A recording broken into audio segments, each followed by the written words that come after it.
পর্যায়ে আপনাদের সামনে গুরুত্বপূর্ণ বক্তব্য নিয়ে আসেন আইনটা পশ্চিমপাড়া কেন্দ্রীয় জামে মসজিদের সম্মানিত ইমাম ও খতিব হযরত মাওলানা মুফতি আব্দুল্লাহ আল গাওহারি সাহেব দামাত বরকাতুহুল আলিয়া।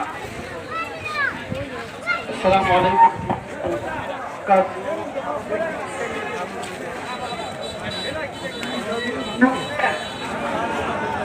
আমি ভালো নেই, আমি কি নেই, কারণ হচ্ছে আওয়ার গড ইজ গড। কয়জন?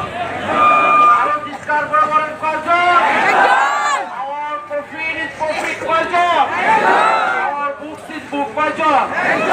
আল মুসলিম ও আখুল মুসলিম কয়টা জাতি? ফিলিস্তিনের মুসলিম, ইরাকের মুসলিম, আফগানের মুসলিম, বাংলার মুসলিম জাতি কয়টি? একটি ফুল যদি ঝরে, একটি ফুল যদি গাছ থেকে ঝরে যায়, ওই গাছের গোড়ায় পানি দেওয়ার জন্য তাম বিশ্বের মুসলিমকে জেগে উঠতে হবে। ঠিক কিনা বলেন? তাহলে মনে রাখতে হবে, তোমরা যদি আবেগ দিয়ে ইসলামকে বিজয় করতে চাও তাহলে কোনদিন সম্ভব নয়, সম্ভব নয়।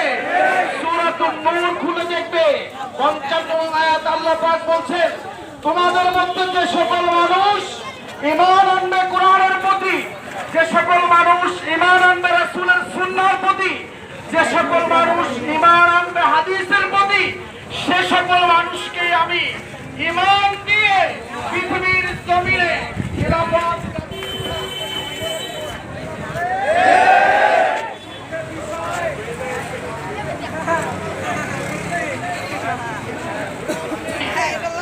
আমাদের মুখে রব আছে কিন্তু আমাদের দিলে কি নেই।